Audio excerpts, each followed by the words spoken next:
This is Alexander Urry's Director's Project Final Evaluation.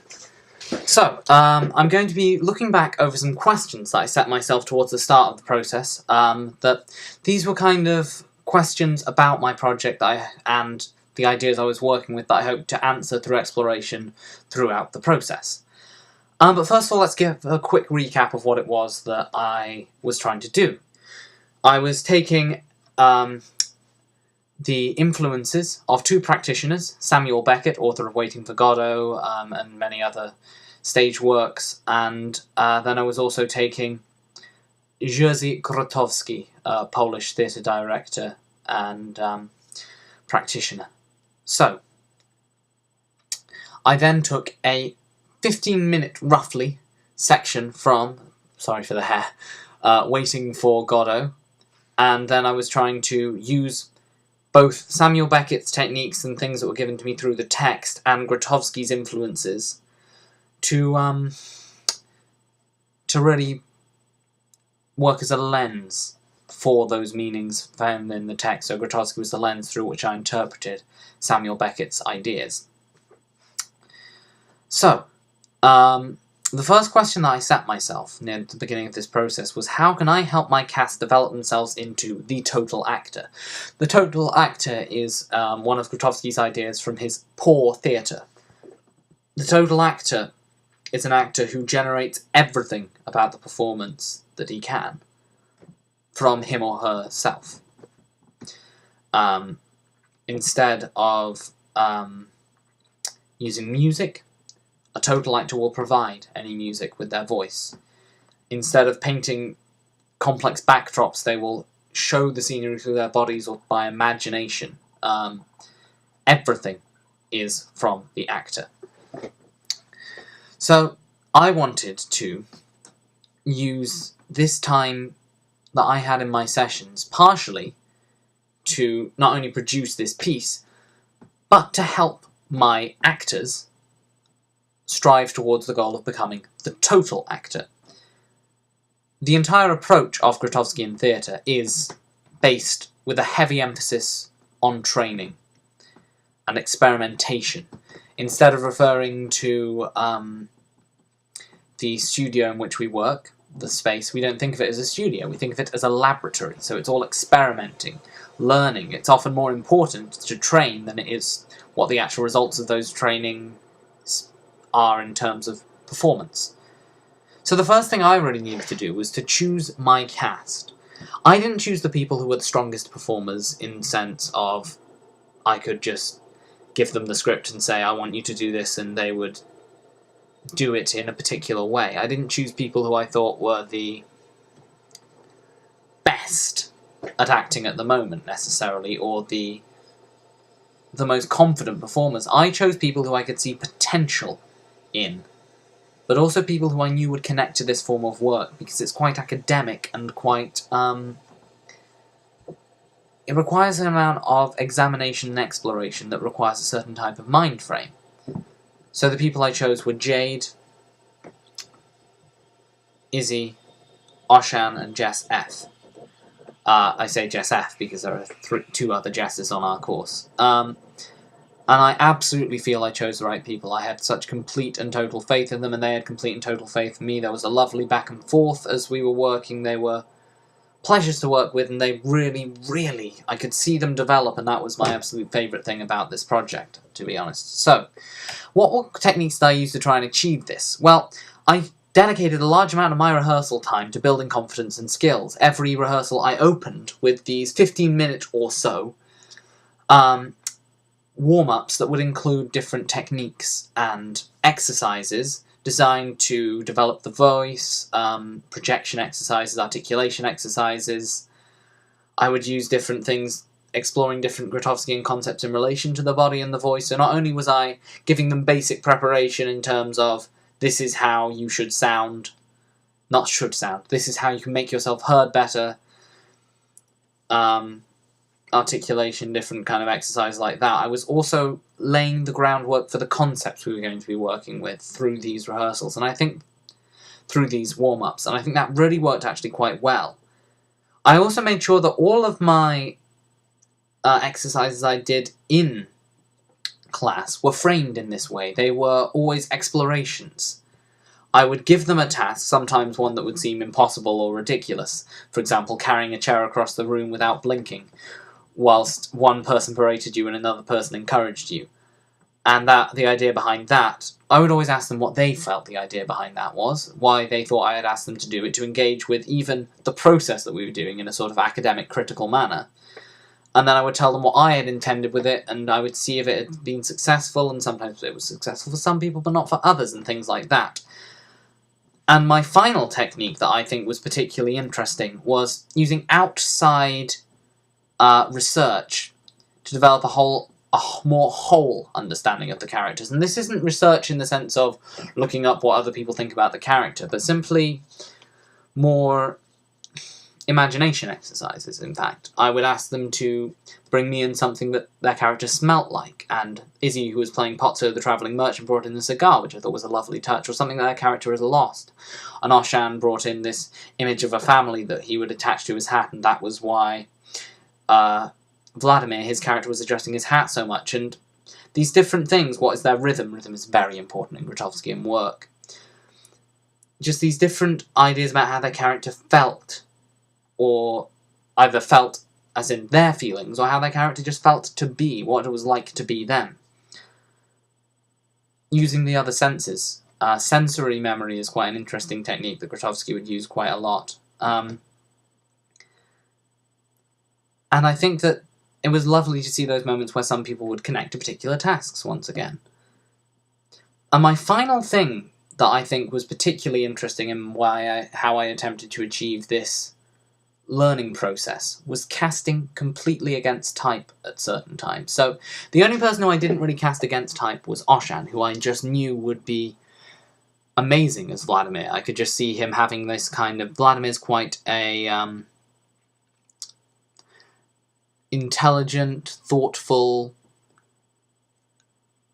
quite tightly wound character in his own way. He has these particular kind of desires for dignity and respect. And I could tell that Oshan was going to bring something really interesting to that. I didn't cast him in a role that didn't fit him, because for him, the challenge that I really wanted to overcome, and that he overcame immensely well, I can't take credit for this was their work. I like to think that I was able to help facilitate it quite well, was his projection, just making sure I could actually hear what he was doing, because what he was doing was so interesting, but so often it was just lost behind mumbling or not projecting enough.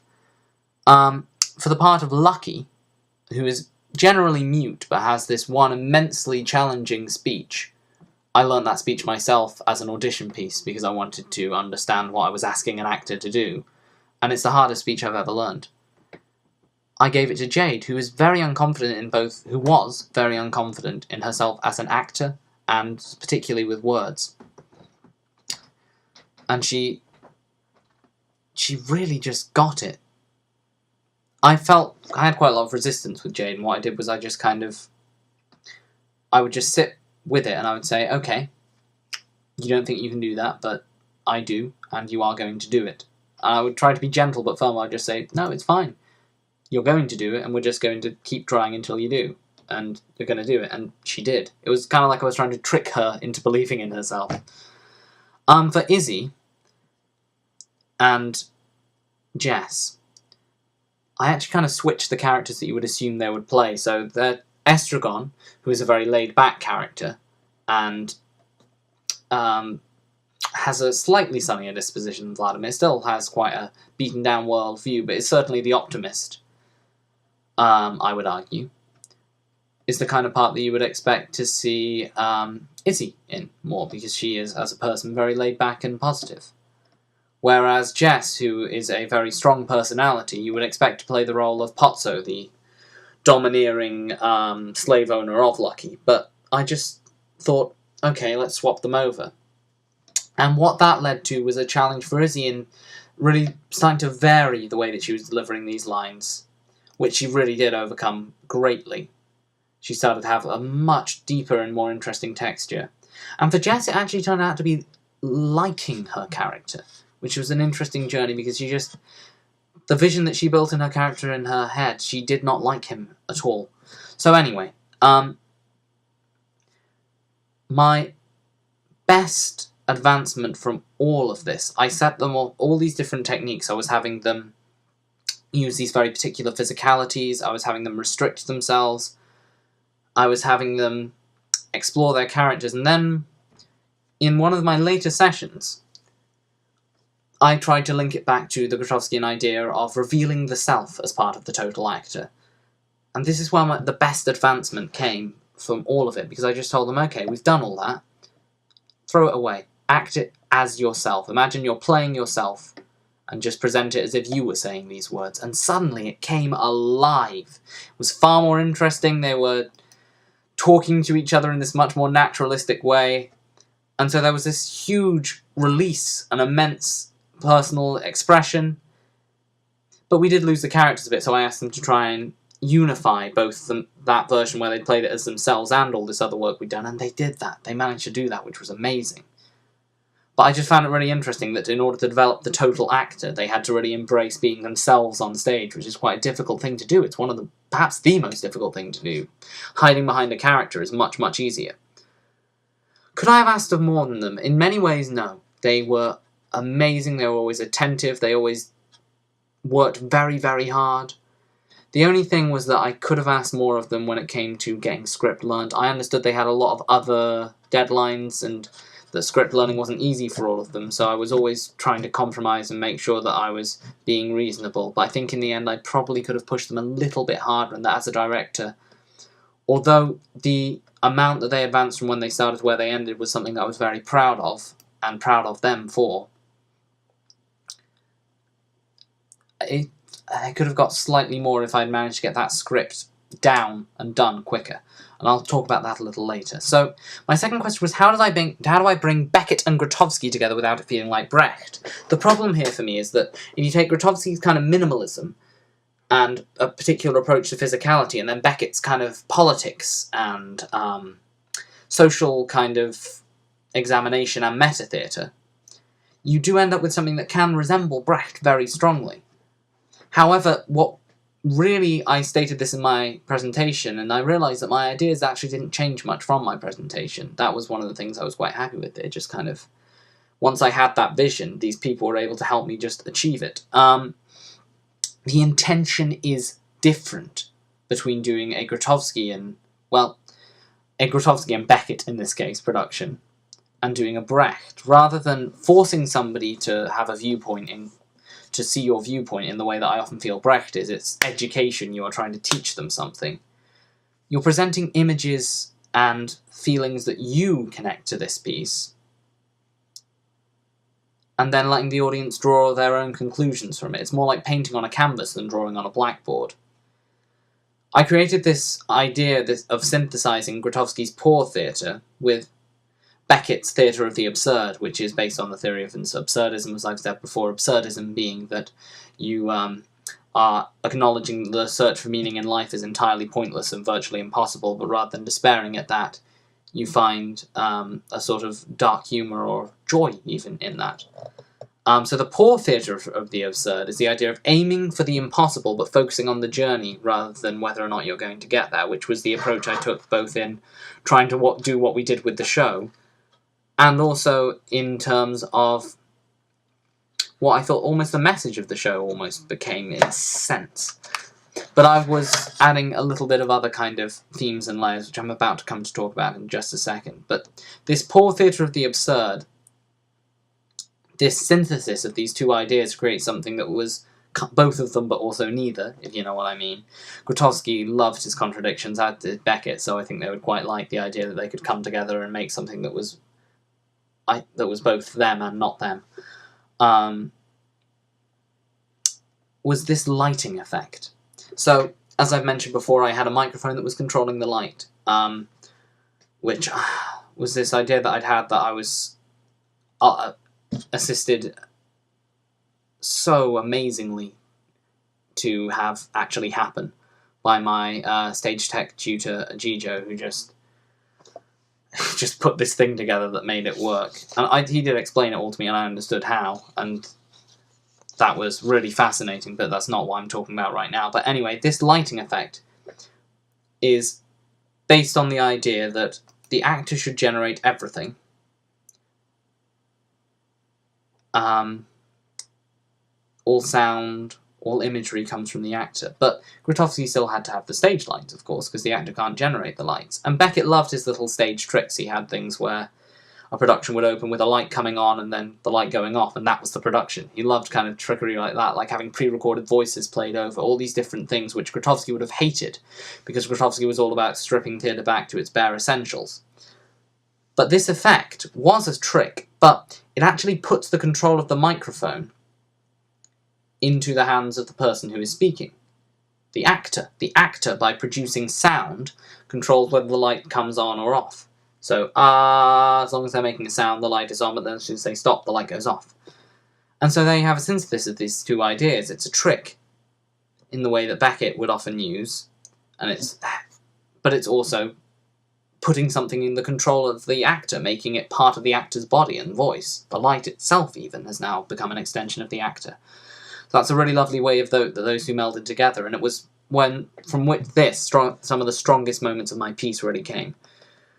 And also it has this thematic relevance in that my themes that I was picking out of the text and that I felt that I wanted to focus on were of oppression and class inequality, and the lowest status character, Lucky, the slave, was the one who was being forced to generate this light by Pozzo to keep everything going, which of course means that actually, in actual terms, Lucky was the most powerful person, yet they still obeyed the person who was kind of controlling them as a sort of parasite, so it's that kind of communist worker-parasite theory. But in actual fact, they control the means of production, if you'll forgive the pun, stage production, anyway, and the lights. And yet they still are obeying, because they don't know what else to do. Subservience is what they have been trained in. And this is definitely a theme that I feel is present in Waiting for Godot, but this left me with the question, should Waiting for Godot have a singular intention and message from the director, or does it only work with more ambiguity? It's a very ambiguous text, I feel. He never really states any of the themes completely outright. Everything is kind of painted around. It's all slightly vague, but deliberately vague and obscure. And here I was, putting the staging together, putting the lighting together, all to try and put across this one idea. So this was when I started. This is really where my research into Grotowski, and particularly into Grotowski's interpretation of Hamlet, Studium o Hamilci, really started to come together into this. So Grotowski rejects the concept of objectivity. He doesn't believe that there is one objective meaning, which also meshes quite well with Samuel Beckett's absolute hatred of trying to be simply categorized or defined in his work. He doesn't like, so when somebody was like, well, Godot is a metaphor for God, isn't it? And he said, if I had meant God, I would have written God and not Godot. The idea that it actually denies its own interpretation. Which I think that is, on one level, a valid interpretation, but the point is that it doesn't have just one valid interpretation, it has many, because of its obscurity. But Grotowski rejects objectivity. He doesn't believe that there is any such thing as an objective version of a text. You'll always be interpreting it. It will always be a subjective interpretation. There's no one true Hamlet, he said. And because of this, he isn't afraid to change a text in quite radical ways to reflect his concepts. But the lesson that I learned from Studium o Hamilci, which is a production of his where he changed Hamlet radically, but he considered it to be a bit of a failure, I feel, perhaps because he was a bit over-obvious. He gave too much into it. It became too clear. So what I tried to do was to make sure that I always gave the audience space to interpret. And I think that I did. Because I had all these the subtext being marked out in this particular way with the staging, but I didn't change the dialogue. I let the actors know that was the subtext I was playing on, and I did slightly alter a part of it. But I tried not to make it to hammer over the head because I didn't feel that that was really what Grotowski in his later years or Beckett were ever about. And I think I managed in doing that by just having all that subtext there and focusing on it, but not making it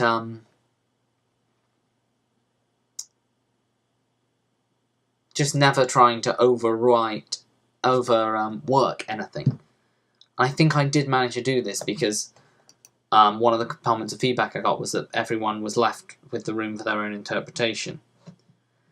This whole point about interpretation and the message left me with perhaps the most difficult question I could have asked myself. I asked, does there have to be a point to theatre? When I first read this back, I thought, what was I saying? I don't understand what this question means. But, I mean, in actual fact, there is always a point to almost everything. It might not be a grand or particularly interesting point, but there will be a point. Even shows which seem completely vapid and meaningless intend to entertain the audience, or intend to make money. That is their point. They do have a point, it's just not some kind of grand point. This, I think, was one of the reasons why this idea was the one that I ended up sticking with, despite having all these other ideas when I was trying to come up with what my director's project would be. So just to quickly run over some of the ideas and the reasons why I ended up discarding them, I had this concept that I wanted to talk about a mask. I wanted to use mask work and Jacques Lecoq and also Commedia masks as an inspiration, and have this mask that somebody put on and it made them tell the truth. And see how that would impact their lives, and using Stanislavski's I Once, which I always kind of see as a translation into truth, if you know what I mean. Stanislavski is all about kind of truth and naturalism and what we actually mean when we say things. Yeah, on one level, he's about other things, of course, as well. But for one thing, this was a combination of two Jim Carrey movies, The Mask and Liar Liar. But also there just wasn't a point to it. I mean, there was, but it was a point that has been made before in many ways and that has been explored by other people. It wasn't something that I felt was something that there wasn't a hook, there wasn't a reason, a question, there was no question for me to answer in that. You know, is lying necessary? Sometimes yes, is to me quite a simple question because we thought about it so much as a species. One of my other ideas worked on a similar thing, but would use Charlie Brooker's Black Mirror, a series of sci-fi dystopias, and Stanislavski as the two inspirations, and would be I Want, like the apple I, and then Want. I Once being a Stanislavskian tool that we used, which would be an app that made you tell the truth. But once again, it seemed just to lack that questioning, that mystery for me to answer. It didn't have anything unknown or confusing about it, which is why I quite liked some of my ideas where I was going to think about working with Neil Gaiman's characters from the Sandman series, the Endless, who are these sort of gods, but they're sort of beyond gods in their own way, these personifications of concepts. So you have destiny, death, dream, destruction, despair, desire, and delirium.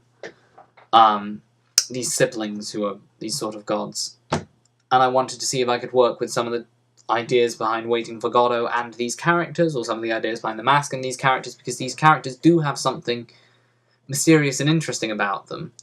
But for one thing, I feel that when you're talking about events on such a grand scale, it's easy to become over-pretentious. And I also didn't want to try and write something myself, because although I do have some faith in my abilities as a writer, I simply thought that I would have a lot more depth likely to work with from one of the greatest literary theatre works, Waiting for Godot, than I would for something that I had constructed for this, because, you know, I'm not Samuel Beckett.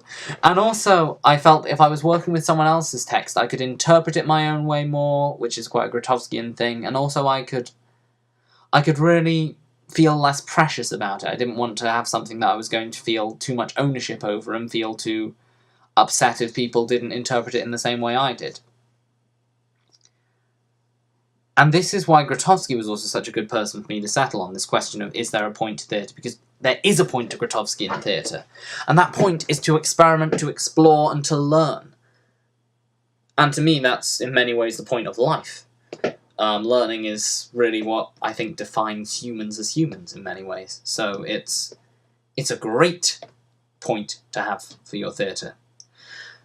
This was a more practical question. How will the audience relate to the text if they cannot see the actors well? So this is relating to my staging choices, where I had Vladimir and Estragon sat within the audience for many parts of the show, and at one point Vladimir switches his seat with Pozzo, and they do eventually all come out of their seats, and but there are large portions of the show from which people are either behind them, because to describe my seating, you have 2 rows, but in an L shape around this edge of the space, so here, and so sort of imagining that you're coming into the theatre.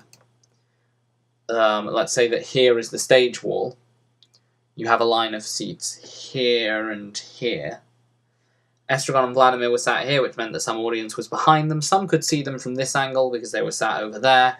The reason that this was on 2 sides rather than 3 sides, well, the reason that this was on multiple sides was because it was something that I saw Grotowski often did with his audiences, and I thought was an interesting way so the audience could observe the audience, and then the audience became part of the performance in their own way. I was also integrating the audience into the performance by putting Estragon and Vladimir within the audience, and the fact that Estragon and Vladimir are commenting on the events on stage, which is something that they kind of do quite a lot, was kind of a reference to Statler and Waldorf, the 2 old man characters from the Muppets who mock the events on stage, but also a way to reinforce the idea that even the characters' interpretations of the story are still very subjective. But the reason that it was only on 2 sides as opposed to 3 is that on this side here I had this this cable coming from the microphone to the lights, which was, you know, a risk. I couldn't have audience anywhere near it because it was this big tangly cable, and just the health and safety would have been a nightmare.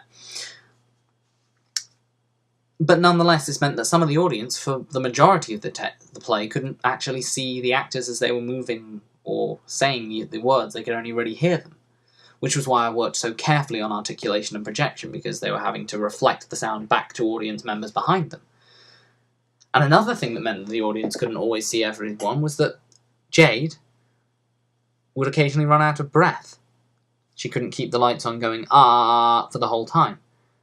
And Jade is a smoker, so that did reduce her lung capacity, but she did immensely well. We worked on her breath control, and she ended up being able to hold it for, I think, an impressive amount of time. But still, there were moments on stage where the lights were gone, and the audience were looking at a black stage with people just still talking.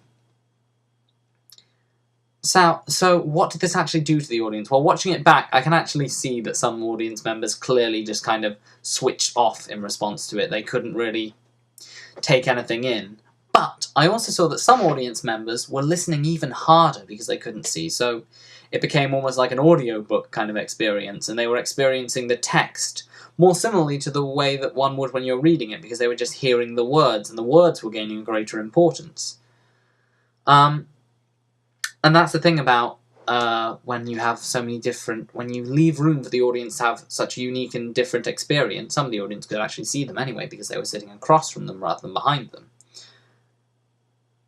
Some people will relate to it, some people will not relate to it, so that's a risk that I was taking. And so overall, I think the way that the audience relates to the text if they can't see the actors depends on the way that they relate to things in general, to that text in general. It can even depend on how the person's feeling on that day. But it does force them to relate to it in a different manner, to engage their brains in a different gear, which I think is a really interesting thing to do with performance. My final question was perhaps the biggest concern for me, which is how will words and movement work together or against each other to tell a story and communicate meaning? Because this is a very confusing piece, and it's a very challenging piece. And I was trying to ask people to have this fully realised physical version with these things called signs, this Grotowskian technique where people use the motion of their body to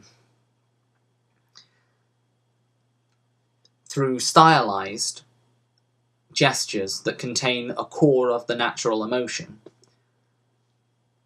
They express their internal feelings, which is a difficult concept in itself. I did some workshops on it, and I think we eventually started to get to a place where they really understood it, my cast. But also I wanted them to have complete vocal coloration and have this the text being as interesting and dynamic as it was, with the rhythm of it coming through. In general, I don't know if we quite reached what I had imagined as our aimed goal for that, because I had put the bar very, very high. But there were definitely moments when we really got there and it was beautiful. Particularly towards the end with the section with Jade's speech, Lucky's tirade, and the lighting effect started changing. That really seemed to work. I think it's important to remember where we started out and how much development we actually had, and how much of a challenge this was. So, given where we started and what we was, and what we were trying to do, I am so happy with what we got. In an ideal world, had we more time, and now with the experience that we have while working it, I think that perhaps one thing that I could have done, regardless of more time, was make sure the script was a little bit firmer in their minds earlier in the process.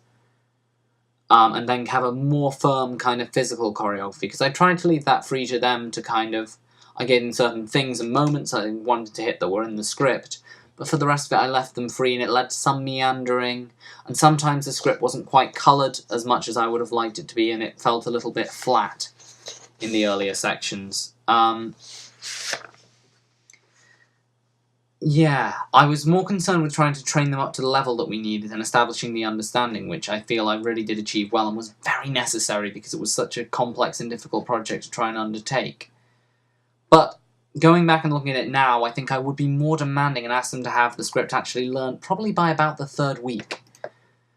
I don't think I quite pressed them enough with that, and I think I could have perhaps got a little bit more out of them there, but I was afraid of pressing them too much because I was already asking them to do something that was very scary in its own way. And some of these people had not had that much experience with presentation, and certainly I don't think any one of them or I had ever had an experience with a presentation quite like this. But one thing that I could have helped them with that is by introducing script marking, as in saying, look, I want you to mark out your meaning in your script much earlier in the process, because I introduced that quite late. It was something that occurred to me later because it wasn't something that I had related to Grotowski quite enough. I had tried to and get the script moving and off its feet before I think we'd really absorbed the script into ourselves. And I think I should have had them mark meaning through the script earlier in the process, and that might have given them a slightly stronger ground to work off. But it all came so much together in this final section. So in the final section where Jade begins to speak as Lucky, for the rest of the show she's just been going, ah. And I think in some ways the kind of low energy, although they were really giving it lots of energy in some parts of it, the fact is that actually not very much happens in Waiting for Godot, and I picked a section where nothing happens, and in fact the characters actually comment on how little is happening. I picked a section that is deliberately, I think, quite empty, so that this speech stands out more, and my god did it stand out.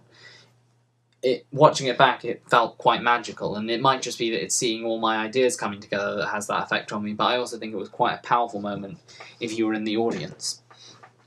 So Jade suddenly starts speaking at the command, and as she speaks, the lights are doing the pattern of her voice, which is so amazing because there's such amazing pattern and rhythm in the language, and Jade was handling it so well, and suddenly this very weak and kind of hunched over character becomes strong. So the physicality and the body work was all very interesting for that. And then Izzy cuts her off. I had reasoning for this in my script, in that something that she said was supposed to have offended Izzy's character Pozzo, of a god who, from the heights of loves us dearly, with some exceptions, implying that the character was an exception to God's love, which is supposedly unending and eternal, so they must be a really not good person in order for that to... Anyway, I'm getting a little sidetracked, but anyway, so after Izzy cuts her off, the thoughts continue, despite the fact that suddenly Lucky has become muted. And the way that I had this happen is that I actually recorded Jade saying the whole speech. I couldn't expect Jade to learn that whole speech, because I am somebody who's quite experienced with line learning. I think it's one of my talents. And also, I've had quite a lot of experience with stage work, and I found that the most difficult speech I've ever encountered. And Jade is quite new to kind of acting in that sense. But she managed to learn a section of it very well and very quickly. It wasn't exact, but it was, brilliant for what I needed to get from her. But I had to record the whole speech, just with her reading it off the script. And then I played that through the sound desk, which was connected to the light. So now the pattern of that speech was coming through without the words, which is a really interesting idea in itself, because it has this kind of notion of thought as pattern and abstracting that I find really... It's an idea that I wish I had explored further. That's another one of my regrets, that I didn't work with this more, because I discovered the idea of actually playing this recording through the lights quite late in the process, and it was such a powerful moment that I think if I were to extend this project, or I were to go back and do it again, I would probably put a little more emphasis on this. So, as the lights are flickering over her with her thoughts, her words, she's miming the act of trying to speak. So she's suddenly had her voice stolen, and these different kind of body things are happening, and you can see the body speak so clearly because she's just in this spotlight with these flashing lights. And I've cut off her voice, so these signs, the body is speaking clearer. It's like the way that Grotowski used masks, not literal masks, but complex constrictions of the face in order to remove the face's emotion, in order to make the body's language clearer. So I was removing the sound of this speech. The influences all came through really clearly, because this was the kind of technical trickery that Beckett was known for, and the kind of symbolism that Beckett is known for. And yet with this Grotowskian core of it still coming from the actor, even if it was pre-recorded, it was still being the lights being generated by the actor. And the themes of oppression and thought trying to be freed, because one of my themes was that free thought is dangerous to those in control, which is interesting because we ended up having 1984 and Cabaret as our two final major productions, which are both about the dangers of totalitarianism, really. Or fascism and totalitarianism.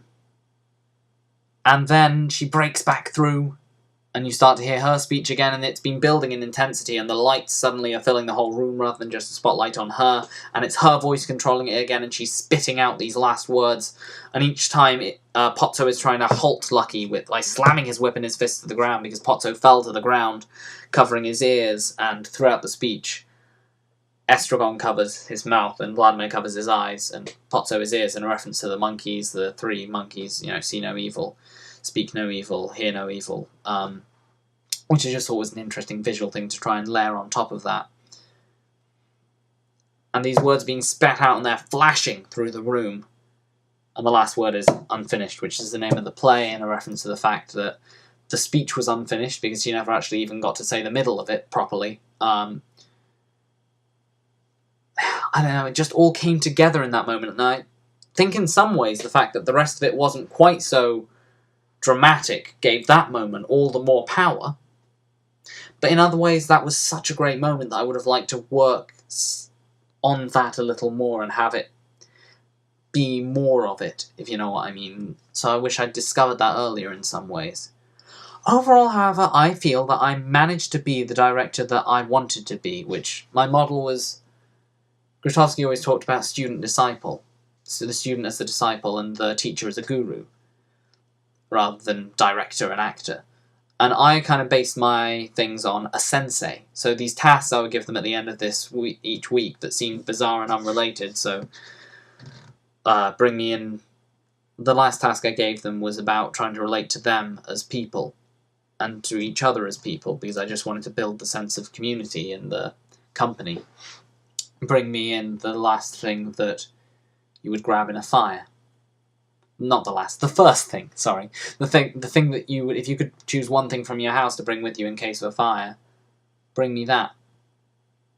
To show and share with people. And it was kind of based off kind of the trope of an old sensei who would give their students seemingly unconnected tasks, wax on, wax off, cleaning a car from the Karate Kid movie that ended up teaching him how to block, things like that.